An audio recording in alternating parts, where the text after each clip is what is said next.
Всем привет! Вот у меня имеется такая паровая швабра SSV 9555 StartWin. Проблема была в том, что тарахтело и не было пара.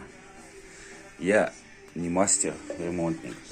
Я решил заменить помпу, заказал, нашел похожую на Озоне. Вот она, помпа оригинальная, но штуцер я выкрутил. Поставил новую помпу, все то же самое. Насос качал, пара не было. Я думал, в нем фишка, его продувал, все нормально. Методом, путем, что не подавалась вода, пришел вот сюда. Бачок для воды. Там есть такой шарик,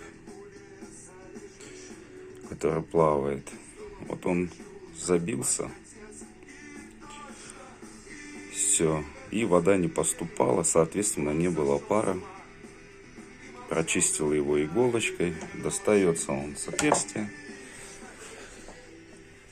где вот резиночка такая. Ее достаешь, вылавливаешь, шарик снимаешь, чистишь. Ну, все должно работать. Будем пробовать.